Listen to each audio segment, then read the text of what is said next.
Hello friends, Harshvardhan this side. Welcome you all on my channel.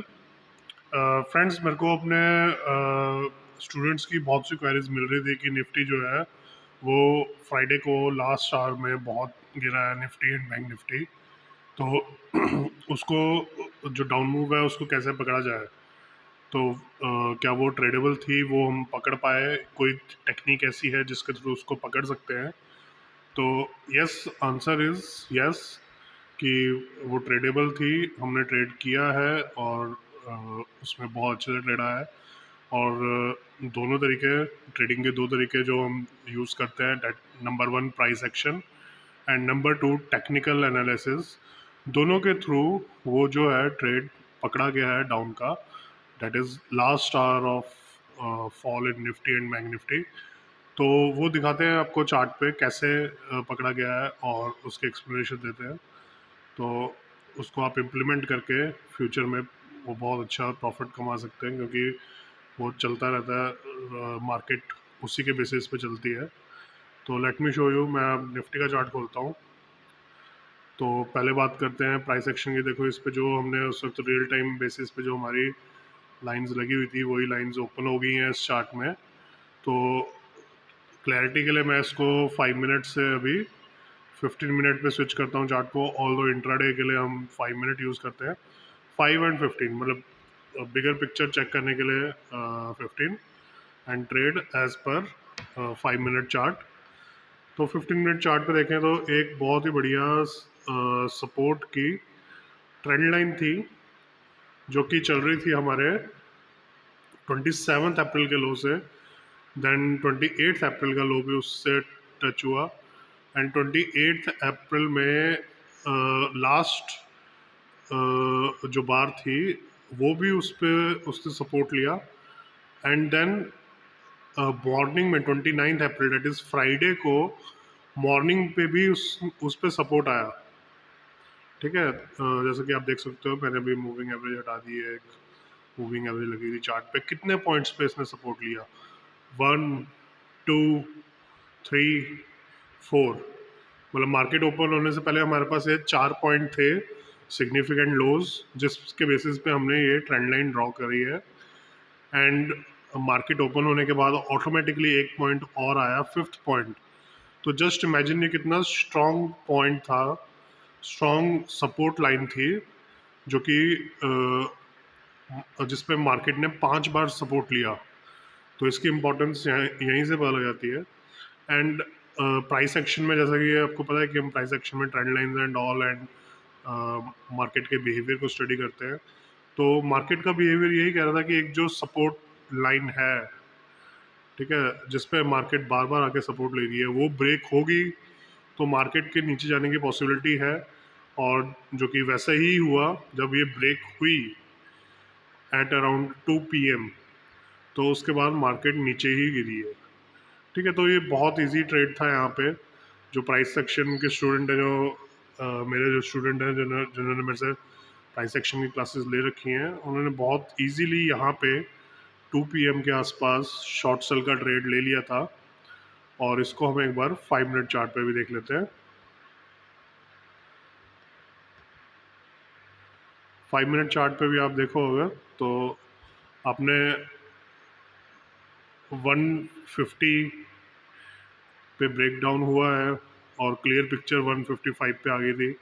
155, 2 PM, 25 तक भी अगर आपने सोचने का आपको टाइम था, 2:05 तक भी आपने अगर इसको ट्रेड लिया, तो आप एकदम सही पॉइंट पे एंटर हो चुके थे और उसके बाद डिसेंट मूव मिली है।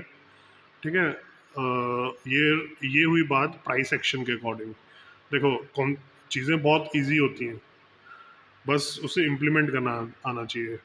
यहाँ पे हमने सिंपल ट्रेंड लाइन का मेथड यूज़ किया। ठीक है, ट्रेंड लाइन लगाई एंड उसके बेसिस पे जो ट्रेड आया वो हमने एग्जीक्यूट किया। ठीक है, सेम चीज़ बैंक निफ्टी में भी देख लेते हैं हम, प्राइस एक्शन के अकॉर्डिंग कैसे लास्ट आवर का सेल का ट्रेड आया, उसको भी एक बार चेक कर लेते हैं। बैंक निफ्टी का चार्ट ओपन करते हैं एंड बैंक निफ्टी के चार्ट में देखो कितना सुंदर कितना ब्यूटीफुल एक ट्राइंगल बन रहा था। 15 मिनट पे एक बार चेक कर लेते हैं। और फ्रेंड्स ये जो लाइंस हैं ये रियल टाइम बेसिस पे उस वक्त लगी हुई थी, ये मैंने अभी ड्रॉ नहीं कर रहा हूँ। ये जब मार्केट चल रही थी उस वक्त जो ड्रॉ हुई हुई लाइंस थी वही अभी मेरे चार्ट पे अपने आप ओपन हो रही हैं। ठीक है, मैंने अभी ड्रॉ नहीं की है क्योंकि जो फ्राइडे को चार्ट ऐसे छोड़े थे, तो इसमें जब तक रिमूव ना करो ट्रेंड लाइन्स को, लाइक यहाँ पे जाके, तब तक ये रिमूव नहीं होती हैं एंड ये चली जाती हैं। तो फ्राइडे को हमने इन पॉइंट्स को मैच करके, इन दोनों पॉइंट्स को मैच करके, इसको और इसको मैच करके ट्रेंड लाइन लगा के छोड़ दी थी and then just break down की और या ब्रेक आउट की वेट कर रहे थे।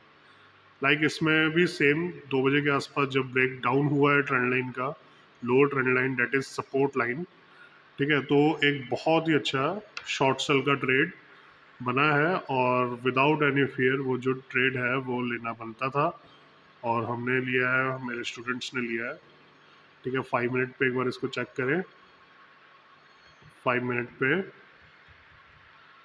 सेम पिक्चर, जब ये ब्रेक डाउन हुआ है इसका 1:55 2 PM, तो यहाँ पे क्लियर कट शॉर्ट ट्रेड था without any fear at around 36,600। तो और मार्केट वहाँ से गई है अप्रॉक्सीमेटली 500 पॉइंट नीचे। ठीक है, और ये तो रही फ्रेंड्स प्राइस एक्शन की बात। अब बात करते हैं टेक्निकल एनालिसिस की। टेक्निकल एनालिसिस के बेसिस पे भी जो हमारा ADX है, ADX 7 की सेटिंग के ऊपर सीक्रेट सेटिंग जो है ADX की, नॉर्मल ADX नहीं, ADX में सेटिंग नॉट 14 बट 7। ठीक है, ये हमारा एक सीक्रेट टूल है जिसके बेसिस पे हम ट्रेड लेते हैं। तो ये आप कहीं सर्च करोगे आपको रेयरली कहीं भी मिलेगा, इतना सीक्रेट टूल है ये।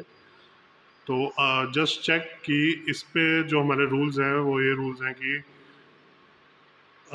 ADX line above 40 and DMI line above 30 और एटलीस्ट अबव 30 और 40 के ऊपर हो तो सोने पे सुहागा।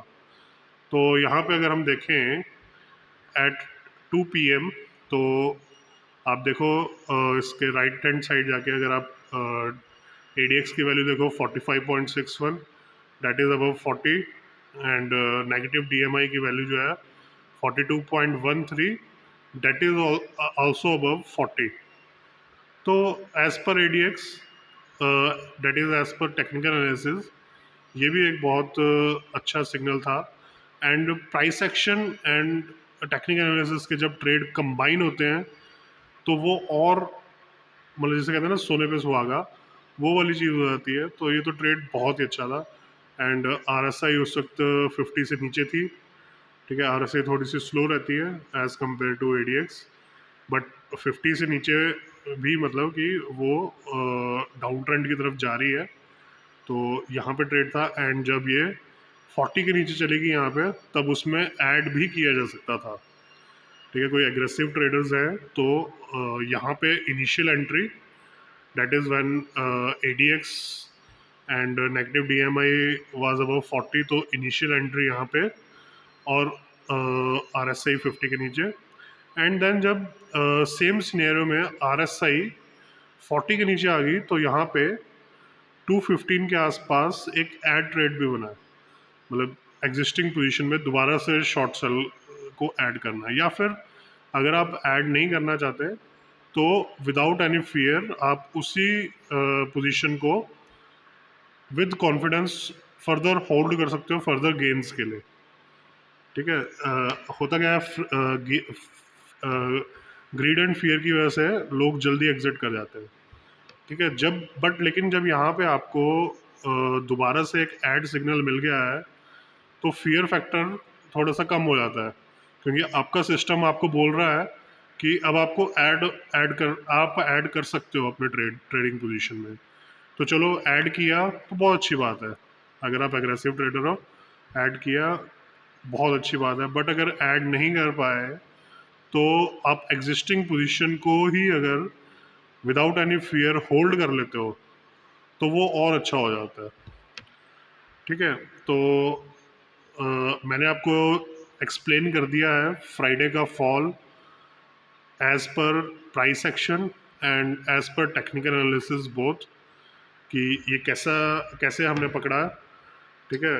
तो आई होप जो लोग मेरे से क्वेश्चन पूछ रहे हैं कि कैसे हम पकड़ सकते थे फ्राइडे के फॉल को, क्योंकि ये बहुत शार्प मूव थी, बहुत अच्छी मूव थी, ठीक है। तो और एक इंट्राडे ट्रेडर के लिए, डे ट्रेडर के लिए ऐसी मूव जो है वो बहुत अच्छा डिसेंट प्रॉफिट देके जाती है। तो वेट करते हैं लोग ऐसी मूव्स की। तो ऐसी मूव्स पकड़ के बहुत जल्दी प्रॉफिट कमाया जा सकता है डे ट्रेडिंग में। तो अब आप समझ गए हो, नेक्स्ट टाइम कभी भी आपको इस तरह के मूव मिले तो आप इस एनालिसिस के बेसिस पे आप उसमें से प्रॉफिट बना सकते हो। कुछ ना कुछ फ्रेंड्स चलेगा ही चलेगा, या तो प्राइस एक्शन चलेगा या टेक्निकल एनालिसिस चलेगा। अगर प्राइस एक्शन नहीं चल रहा है तो take trade as per technical analysis, और टेक्निकल एनालिसिस नहीं चल रहा है तो take trade as per price action. और अगर दोनों चल रहे हैं लाइक इस केस में, तो उस दिन तो फिर मतलब डबल क्वांटिटी से ट्रेड होना चाहिए। तो ये ट्रेड था, बहुत अच्छा ट्रेड था, डबल क्वांटिटी का फियरलेस ट्रेड था। तो I hope this video will help you, और आप इसके बेसिस पे आगे फर्दर ट्रेड्स लेंगे और अपनी ट्रेडिंग को इम्प्रूव करेंगे। तो एक बार 15 मिनट पे हाई टाइम फ्रेम पे चेक करके मंडे का भी देख लेते हैं कि मंडे का सिनेरियो क्या कह रहा है। तो 15 मिनट पे अगर हम बात करें, 30 मिनट पे पहले देख लेते हैं। 30 मिनट पे भी जो हमारा नेगेटिव डीएमआई है वो 40 के ऊपर आ चुकी है, जस्ट अभी आई है। प्लस हम बात करते हैं अभी 15 मिनट की। 15 मिनट में भी ये 40 के ऊपर है, एंड एडीएक्स भी क्लियरली 40 के ऊपर है एंड राइजिंग मोड में है।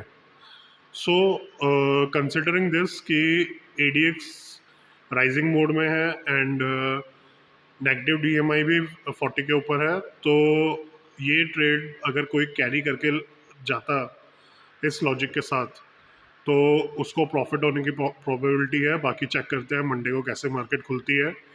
90% चांसेस हैं। गैप में वैसे कुछ बोल नहीं सकते हैं, but still as per technical analysis 90% chances हैं कि उसके फेवर में ही मार्केट खुलेगी, शॉर्ट के फेवर में ही मार्केट खुलेगी। और अगर फेवर इतना ज़्यादा गैप ना भी हो तो एटलीस्ट एक सेफ एग्जिट ज़रूर मिल जाएगा। प्रॉफिट्स जो थे उस ट्रेड के वो कहीं जाने नहीं वाले हैं, ठीक है। तो रीज़न वही है, लॉजिक वही है, हर चीज़ के पीछे लॉजिक होना चाहिए। टेक्निकल लॉजिक वही है कि मतलब as per technical analysis ADX 40 के ऊपर है एंड राइजिंग मोड में है, एंड नेगेटिव डीएमआई 40 के ऊपर है। तो मेरे को कोई अगर 325 पे फ्राइडे को ये पूछता कि, या मेरे स्टूडेंट्स को पूछता जो इस बेसिस पे ट्रेड करते हैं कि आप इस ट्रेड को कैरी करके जाओगे, तो आंसर होता यस। बट ऑब्वियसली अगर 3 लॉट्स के ट्रेडर हो तो 2 लॉट में प्रॉफिट ज़रूर बुक करोगे। 10 लॉट्स के ट्रेडर हो तो 7 to 8 लॉट्स में प्रॉफिट ज़रूर बुक करोगे। पूरी की पूरी पोजीशन को रिस्क पे नहीं रख सकते हैं, क्योंकि गैप्स कहीं भी जा सकते हैं। रशिया यूक्रेन में कुछ हो जाए या और ग्लोबल अपडेट्स कुछ आ जाए, तो कंसिडरिंग डैट गैप्स में हम स्मॉल पोजीशन लेके जाते हैं। तो रिस्क कम लेना चाहिए हमेशा कैरी ट्रेड्स में, क्योंकि गैप जो है वो फिर थोड़े से मुश्किल हो जाता है अगर हो जाए। तो अगर आप 10 लॉट के ट्रेडर हो, आपने 6 7 7 8 लॉट बुक कर रखे हैं, तो रिमेनिंग 2 3 लॉट के ऊपर अगर आपका प्रॉफिट चला भी जाएगा तो कोई अफसोस नहीं होगा, आपने उनको रन रखा फर्दर गेंस के लिए। चलो अगर बाय चांस गेंस नहीं आते हैं तो एटलीस्ट आपने जो बाकी 70% आपकी पोजीशन थी उसमें तो आपने प्रॉफिट कमा लिया ना। और उसको जो रिमेनिंग 20-30% पोजीशन थी वो आपकी ओपन है। तो ऑल दो as per this technical analysis chances है कि ये फेवर में जाएगा कल मार्केट जो है मंडे को वो नीचे ही खुल सकती है, नीचे ना भी खुले तो यहाँ पे फ्लैट खुल के एक सेफ एग्जिट ज़रूर दे देगी, प्रॉफिट बरकरार रखेगी एज पर करंट सिनेरियो। ठीक है, बाकी टेक्निकल एनालिसिस का रूल है ट्रेड व्हाट यू सी, तो जो मंडे को होगा हम उसके बेसिस पे ट्रेड करेंगे। कभी भी प्री कंसीव नोशंस नहीं होनी चाहिए टेक्निकल एनालिसिस में या प्राइस एक्शन में कि भाई आज हमने बोल दिया कि मार्केट नीचे जाएगी तो नीचे ही जाएगी, ऐसा नहीं। No pre conceive notion should be there, always trade what you see. तो हम अभी के बेसिस पे जो 325 पे सिनेरियो था फ्राइडे को, उसके बेसिस पे तो ट्रेड व्हाट यू सी का फंडा बोले तो यही था कि आप एक स्मॉल पोजीशन को लेके जा सकते हो, शॉर्ट सेल को या पुट्स को, एंड मंडे को हम वापस से चार्ट्स देखेंगे एंड डिसाइड करेंगे कि क्या करना है। ठीक है फ्रेंड्स, आई होप ये वीडियो आपके लिए हेल्पफुल रहा होगा। For more such videos subscribe to the channel. Thank you.